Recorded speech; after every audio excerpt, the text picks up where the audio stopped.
どうも、ダイキングです。本日も動画見ていただきありがとうございます。今回はですね、2024年版 Mac の選び方解説していきたいと思います。さあ来ました。MacBook のレビュー動画とかいろいろ出してるんですけど、じゃあ結局さ、MacBook どれがいいんですかっていうのを35億回ぐらいね、聞かれてますので、このままだとね、AI になっちゃいそうなので、この動画見つけたあなたは勝ちました。もうおめでとうございます。正直に言ってください。どの Mac がいいか。お困りですよね。でも周りに聞ける人がいないとめちゃくちゃわかる。家電量販店に行くのもさ、なんかわからんもの買わされそうで怖いと。僕も最初ビビりながらね、買いに行ってました。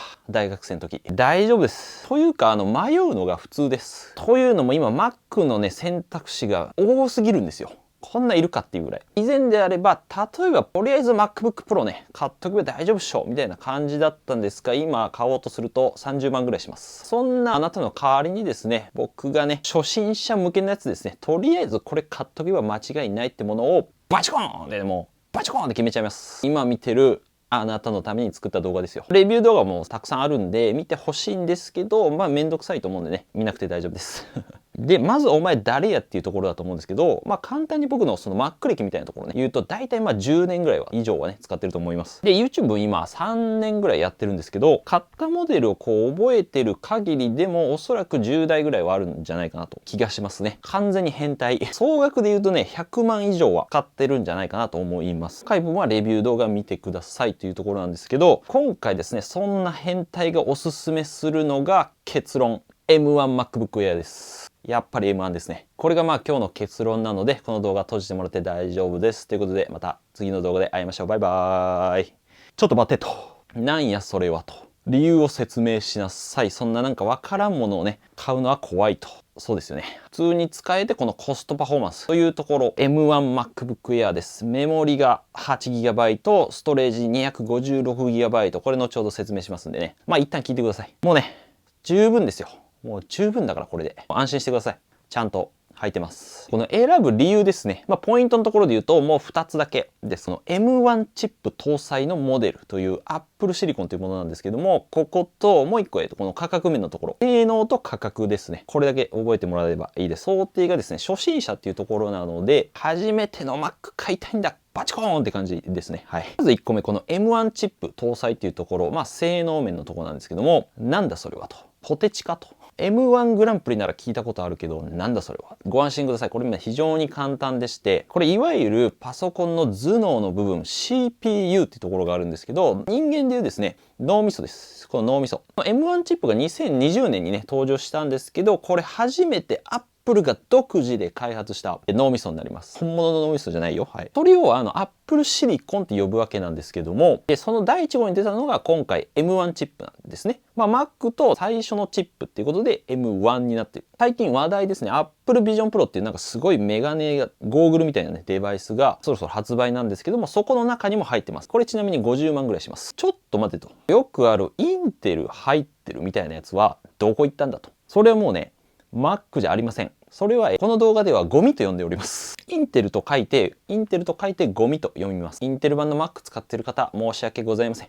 でもゴミです。インテル入ってないんですよ、今。なのでこれからは買わないでください。ゴミです。言い過ぎか。インテル版と、じゃあこの M1 チップ搭載ね、Apple Silicon 何が違うんだっていうところの、ここテストに出ますんで、覚えといて。はい。バッテリー性能と、バッテリーと性能です。もうこれだけです。これだけ覚えて帰ってください、今日。もうバッテリーも違う、インテル版と、じゃあ M1 チップ、Apple Silicon とで全然違います。完全に別物です。劇的に違います。充電器をね、持ち歩かなくてもいいぐらい。わかりやすく言うと、スマホなんですよ。はって。お前何言ってるんだ？パソコンだろって。もちろん見た目はパソコンなんですけど、中身は iPhone とか iPad の技術がぐっと入っております。で、またこの性能に関してなんですけども、今までお前ら何してたんだよっていうぐらい違います。処理速度がですね、例えば2倍以上。違います。ものによってももう10倍とか違うんですけど、例えばインテル版のモデルの MacBook Air ですね、もちろんメール返信とかね、動画見たりとかはできるんですけども、長時間使ったりとか、動画編集とかするとフリーズしたりとか、なかなか難しいなっていうところあったんですけども、M1 のモデルからね、この Apple Silicon からは全然動きます。フリーズとかも一切しません。実際僕も1年間ね、メインマシンとして使って、この YouTube の編集も100本以上はね、やってます。やりました。その上で性能としては、当時、最強と言われてました、MacBook Pro の16インチインテル版ですね。30万ぐらいしてたんですけども、それより性能いいっていうね、ほぼ匹敵するような性能でございます。なのに、お値段としては、今 Mac として一番安い、だいたい13万円ぐらいから買えるモデルになりますので、中古とかね、後で紹介する整備済み品とかだともう10万円ぐらいで買えちゃいます。選ぶポイントとしては、この M1 以上ですね。M2、M3 とか今出てますけども、以上、Apple シリコンを選びましょうっていうところ。バッテリーと性能が全然違うよっていうところと、インテル版はゴミってね、インテルと書いてゴミと呼びます。M1 高性能インテル版はゴミ。これだけ覚えて帰ってください。補足で言うと Mac の話でございまして、Windows とまた全然別の話なんで、Windows のインテルはまた新しくなってますから。なんで今回初心者向けということなので、いわゆる誰が買っても80点を取れるような無難っていうやつですね。無難なものを選んでおりますので、みんな大好きカップヌードルみたいな感じです。ちょっとよくわかんないな。選ぶポイントとしてね、やっぱりこのメモリとストレージっていうところですね。これいつもね、どっちかわかんなくなりますよね。はい、わかります。ぐちゃぐちゃになります。で、メモリに関してはこの作業台の広さです。机の広さと考えてもらえばいいと思います。なので、もちろんこれ数字が大きいほどいいんですけど、同時にいろんな作業ができるようになります。メモリが多いと。だいたい86、24という感じで上がっていくんですけど、8ギガで、問題ないかなと思います。普通に使う分には。ストレージ容量っていうのは倉庫の大きさだと考えてもらえばいいと思います。256、512ギガ、その上が 1TB になります。256GB 以上あればいいかなと思います。コスパですね。コストパフォーマンスに非常に優れたモデルなんじゃないかなと。ただ、512GB にするのもありかなと思ってます。今後やっぱり動画編集だったりですね、写真の編集、画像の編集とかね、もうちょっとクリエイティブなことをしたいっていう方は、こっから5、6年ぐらいまで使いたいよっていう方は多めにしといてもいいかもしれないです。ただ、用途によって結構変わってきますので、そこら辺はね、ぜひね、コメントしていただければできる限り答えたいと思いますんで、どんな用途でこんな Mac とかパソコン使ってますよって方もぜひね、コメントいただければと思います。僕以外の方がね、答えてくれたりするんで、コメントしてみてください。例えばじゃあ買ってみてね、ちょっと違ったなって思ったことありますよね。なんか、ちげえなみたいな。ここに関してはそこまで気にしなくていいかなってところありまして、僕もMacBook ね、この8台以上ね、またこれ売買したりしてるんですけど、リセールバリューがいいんですよ。なんで結論売ればいいっていう。売れるんですよ。これ Apple 製品全般に、ね、全部言えるんですけども、中古でも全然売れます。ビトンみたいな感じ。いわゆるブランド品ともう同じ感じなので、メルカリだったりとか普通の中古のね、専門店のとこに持っていくのもいいと思います。価格もね、落ちづらいで、需要もやっぱそれなりにあるので、非常にね、便利です。お得に買う方法みたいなのも解説しますので、気になる方は最後見てもらえばと思います。ということで、結論は M1MacBook Air でね、がおすすめなんですけど、初心者ね。一応他の Mac も全部見ておきますか。ここから基本的にはちょっと中級者、上級者向けにはなるんですけど、分かりやすく解説します。まずね、MacBook Air なんですけど、さっき言った M1 のモデルと M2 のモデルと、15インチ、13、15インチっていうのは、3つありますね。ざっくり。まず、この M2MacBook Air 13インチですね。今これ僕が使ってるモデルになるんですけども、多少高くてもいいから新製品を感じた人向けのパソコンになっております。特徴としては非常に薄型軽量で M1 よりももう少し軽くなってます。その上で、かつパフォーマンスですね。高性能さが欲しいっていう、このバランスが非常にいいマシンになってまして、今後やっぱりクリエイティブですね。動画編集とか画像編集などをやっていきたいっていう方、なかなかいいんじゃないかなと思います。M1 同様に、こちらも非常に使いやすいマシンになってるかと思います。僕自身もこれでメール返信から動画編集まで全部1台でやってます。さっきの M1 の最新版になるのがこの M2MacBook Air ですね。価格に関してはちょっと高いかなと思います。M1 と比べて3万ぐらい上がりますので、ベースからちょっと容量とか増やしたりするので、もう20万とか30万とかいっちゃうので、デザインとか好みでお金もうちょい出せるよっていう方はこっちでもいいかもしれないです。ただし性能についてはそんなに M1 とね、正直変わんないので、だったら M1 でいいじゃんっていうのが結論ですね。M1 よりもクリエイター向けの PC かなと思います。なんだけど普通の人も軽くて使いやすいというモデルですかね。細かいところはちょっとレビュー動画でね、出してますので、1年半レビューというところで、これぜひね、チェックしていただければと思います。新しいね、去年6月出ました M2MacBook Air の15インチっていうモデルもありまして、19万8800円からですね。これは大画面かつ軽さを求めたいっていう人向けかなと思います。ただ13インチとの違いに関してはもうスピーカー性能だけで、本当に画面だけ大きくなったっていうね、感じです。基本なんで違いはないです。性能が15インチの方がいいっていうこともない。外出先とか、どこでもその大きい画面で作業したいよっていう方は向いてるんじゃないかなと思います。ただ価格もそれなりにちょっと上がってきますので、プロモデルと比較も、プロモデルを検討してもいいのかなっていうところはあります。ということで、ここからはプロモデル、MacBook Pro をね、見ていきたいと思います。今回ね、さらにややこしくなっておりますので、プロモデルはですね、今、モデルとしては14と16インチという画面の大きさですね。モデルで、その中で M3 と、M3 Pro、M3 Max っていう感じで、3つかな、モデルとしてはあります。で、まず M3 MacBook Pro から見ていきたいと思います。これが、新しく出たモデルなんですけど、24万8800円になります。以前の MacBook Pro 13インチですね、の後継モデルに当たります。これは、なんで、副業クリエイター向けの PC になりますね。特徴としては、バッテリー持ちが一番です。最強です。さっき言った16インチ大きいモデルとバッテリー時間同じ。メリットとしてはやっぱりプロのこの本体が使えるっていうところで、さっきの Air と違って、画面とかですね、スピーカーの性能だったり、あと端子とかがね、SD カードスロットとか HDMI ポートとか、いろんな端子が充実してます。もうちょっと高いレベルで今後クリエイティブ動画編集とか、その画像編集とかいったあたりですね、本格的にかつ長時間作業したいっていう方は向いてるんじゃないかなと。中にね、ファンが入ってるんで、熱を逃がす扇風機みたいなのが入ってますので、とはいえ、ちょっとここも注意点がありまして、上位モデルですね、この M3 Pro、M3 Max のモデルと差別化がちゃんとされてます。なんで、右側に例えば USB-C 端子がないです。なので、同じ見た目なんだけど、端子が1個なぜかないっていうところと、あと新色のスペースブラックっていうね、黒いかっこいいの出たんですけど、このモデルは選べないです。このカラーはない。外部ディスプレイの出力に関しては1台のみになってます。例えば、こういった画面とかにですね、映す場合1台しか出ません。で、見た目はでも MacBook Pro の見た目をしてるので、デュアルディスプレイ、画面をこう2台ね、映すとか、できそうな見た目してるんですけど、実はできないっていう仕様になっております。これに注意点はあるんですが、性能はほどほどでいいので、そこまでプロほどのね、高性能さはいらないけど、プロの本体とか、デザインが好きとか、端子ですね、SD カードスロットとか HDMI ポート使いたいとか、いう人は向いてるんじゃないかなと思います。この細かいところはですね、この M3 MacBook、僕がその買わない理由ってなってるんですけど、で、ちょっと詳しく話してますので、買う前に見た方がいいと思います。もし検討している方であれば。MacBook Pro 最後、14、16インチですね。M3 Pro、M3 Max のモデルになります。こちらは、どこでも編集したい、本業プロクリエイター向けのね、完全に変態のマシンになっております。変態向けですね、これ。完全にこのデスクトップ環境で、最強の環境でどこでも仕事したいよっていう変態向けのパソコンになっております。ゴリゴリ YouTuber、本職でデザイナーやってます。